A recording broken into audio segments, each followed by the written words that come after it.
Bonjour les humains, 2 juillet 2024, septième épisode sur la playlist Le Talmud. Alors, je ne sais pas ce qui se passe là, mais voudrait-on me rendre parano? D'habitude, je ne dépasse jamais ou très rarement ou très difficilement la trentaine de vues sur cette playlist. Et là, parce que c'est le sixième, le Talmud numéro 6, j'atteins presque 180. Un complot? Pourquoi le 6? Il vous plaise pas les autres chiffres? Cette fois-ci, c'est le 7. Donc ça devrait être mieux, non? Bon, je rappelle, je suis toujours dans la préface concernant, enfin, la préface expliquée par l'abbé Olivier Rioult, hein. Donc, on continue le Talmud numéro 7. Épisode 7. L'historien juif, par tactique, édulcore l'esprit talmudiste de cette scène afin de cacher l'attitude juive envers le christianisme que l'empereur Constantin résumait en 3 mots. Inimicissima, oh c'est du latin, attendez, hein. Inimicissima Judaeorum turba, qui veut dire la très hostile foule des Juifs. D'accord. Ça, ce sont les mots de l'empereur Constantin. En 2012, en Palestine, la jeunesse juive semblait toujours aussi bruyante, entre guillemets. Un moine de l'abbaye bénédictine de la Dormition, au sud-ouest de la vieille ville de Jérusalem, raconte comment, entre guillemets, crachats et insultes sur notre passage sont quotidiens, de la part de jeunes juifs. Des tombes chrétiennes. Ouais, ça me fait penser à il y avait des reportages de ça, des... à Jérusalem, des jeunes juifs orthodoxes avec leurs papillotes là. Et, bah, les pauvres sont manipulés aussi, hein, où ils insultaient Jésus, ils crachaient sur les processions chrétiennes, etc. C'est c'est de la manipulation. Même dans la Torah, c'est indiqué, tu aimeras ton prochain comme toi-même. Vous voyez, quand on veut manipuler des gens, on les prend dès le berceau, hein. C'est pareil avec l'islam, c'est pareil avec le catholicisme. Bah oui, ça me fait penser à l'époque des croisés. Je devrais en être pardon, en être fier. Le premier roi occidental de Jérusalem, c'est Godefroy de Bouillon, un Belge. On ne va pas prendre la terre de quelqu'un par force comme ça. Les croisades, en tuant des gens, ça se fait pas. Pourquoi? Parce que le peuple a dit non. Il est écrit, c'est une directive, c'est un des 10 commandements. Tu ne tueras pas. Basta. C'est quoi cette histoire? Donc, des tombes chrétiennes du cimetière du monastère ont été profanées et l'abbaye fut recouverte d'inscriptions comme celle-ci. Jésus est un singe. Aucun des responsables des attaques n'a été jusqu'à présent traduit en justice. Voilà, des tas d'inscriptions comme ça. Cela n'étonnera que ceux qui méconnaissent l'esprit talmudique. Qu'est-ce que je voulais dire?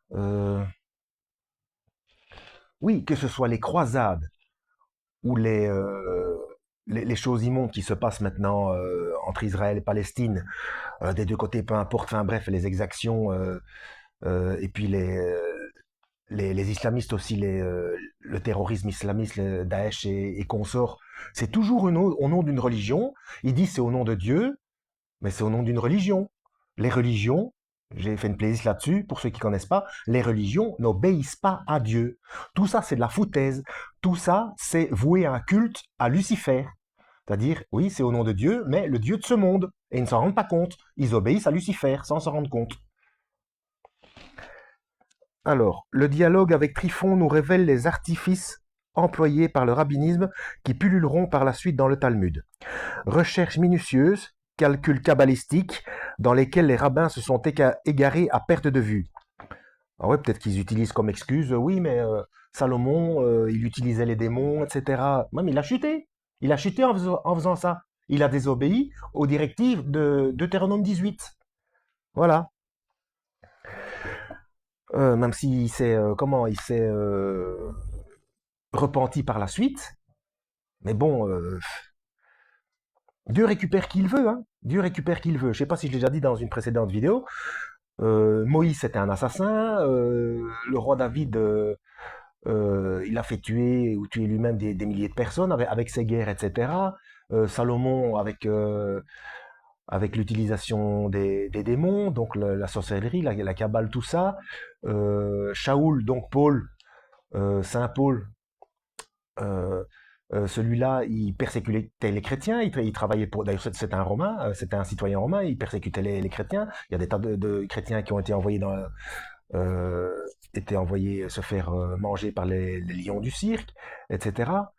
Donc, et puis, moi, je suis un bel exemple, comme des tas d'autres chrétiens, enfin, brebis de Yeshua, brebis du Christ aussi, parce que chrétien, c'est aussi un nom qui est galvaudé, un chrétien. Il y a deux traductions, et aucune des deux n'est correcte, hein, parce que soit ça veut dire comme Christ, personne n'est comme Christ, ou petit Christ. Et bah non, et d'ailleurs, le mot chrétien, au départ, c'était une moquerie de la part des non-chrétiens envers ceux qui suivaient le Christ. Bref. Alors ensuite, il y a voilà, calcul cabalistique dans lesquels les rabbins se sont égarés à perte de vue. Alors, il y a une citation. Au lieu de vous exposer le sens des prophéties, vos maîtres s'abaissent à des niaiseries. Ils s'inquiètent beaucoup de savoir pourquoi il est question de chameaux mâles dans tel ou tel endroit, ce qu'il faut entendre par les femelles, pourquoi telle quantité de farine ou d'huile entre au juste dans vos oblations. Ils recherchent avec un soin religieux pourquoi un alpha fut ajouté au nom primitif d'Abraham et un rho à celui de Sarah. Voilà l'objet de leur investigation. Quant aux choses importantes et vraiment dignes d'étude, ils n'osent pas en parler.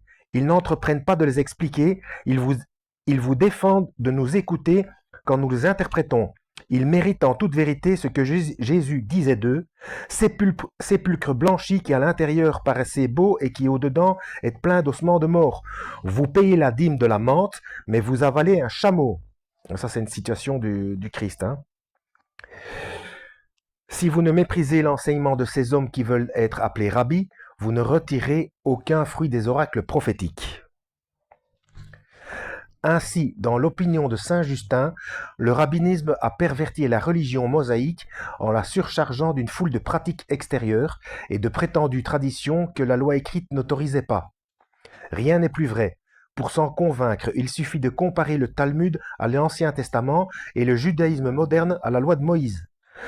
Tandis que l'Ancien Testament ne renferme aucune prescription qui ne soit digne de Dieu, le Talmud est un tissu de fables et d'absurdités auprès duquel le Coran lui-même paraît un chef-d'œuvre de bon sens et de raison. Je ne veux point parler des décisions immorales qui s'y trouvent. C'est dans le traité de Kala ou de la mariée, traité Sanhédrin, folio 50. Ouais, bon, il y a plein de références, hein. Donc tout est vérifiable, hein, dans ce que je dis. Des préceptes qui ordonnent de faire l'usure aux non-juifs, d'exterminer sans pitié les idolâtres, c'est-à-dire les chrétiens, les commandements qui défendent de secourir un païen en danger, de se noyer, de lui restituer ce qu'il a perdu, de lui donner un bon conseil. Cette casuistique qui étouffe tous les sentiments d'humanité mérite plus de pitié que d'indignation. Encore ce mot casuistique. J'ai déjà expliqué dans une autre vidéo, mais j'ai oublié ce que ça voulait dire. Donc dictionnaire. Ils aiment bien ce mot, hein. Casuistique. Bon, casuistique. Partie de la théologie morale qui s'attache à résoudre les cas de conscience. Tendance à argumenter avec une subtilité excessive, notamment sur les problèmes de morale. Ils peuvent pas mettre tout simplement exagération. Enfin bon. Je ne m'arrête pas davantage aux fables ineptes qui fourmillent dans le Talmud, celles de Léviathan et de Béhémoth, créés chacun mâle et femelle. Ah, là, on va pas être d'accord. Je ne sais plus lequel est le Léviathan ou le Béhémoth. Il y en a un. Enfin, il y en a un des deux dans la Bible qui est décrit, en fait, ils disent qu'on parle d'un crocodile, et l'autre, ce serait d'un hippopotame. Seulement, la description et la puissance de ces animaux-là, ça correspond pas. Déjà, il n'y en a aucun qui a une queue aussi puissante qu'un cèdre du Liban. Et par contre, la description, ça correspond tout à fait. L'un a un diplodocus, je crois, ou un brontosaure, et l'autre a un plésiosaure. Je crois c'est ce dinosaure marin. Et oui, là, vous allez me dire, oui, mais il n'y avait plus de dinosaures lorsque l'humain est apparu sur Terre. Eh bien, là, je vous ramène à des... j'ai oublié le nom, bon sang. Il y a des dizaines de milliers de poteries euh, en Amérique du Sud qui ont été découvertes, où on voit, et on n'a pas compris, où il y a des humains qui sont représentés avec des dinosaures, et notamment des humains qui chevauchent des dinosaures.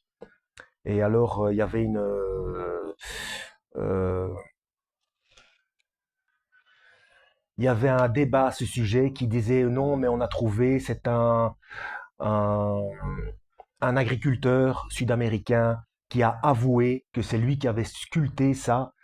Il sculptait ça pour s'amuser, pour les vendre aux touristes, afin de se faire un petit peu d'argent en plus de son travail d'agriculteur, quoi. Mais le problème, c'est la datation des poteries et puis la quantité, la quantité de poteries. Ils pouvaient pas faire ça. C'est voilà quoi. Bon, mais c'est un autre débat. On continue.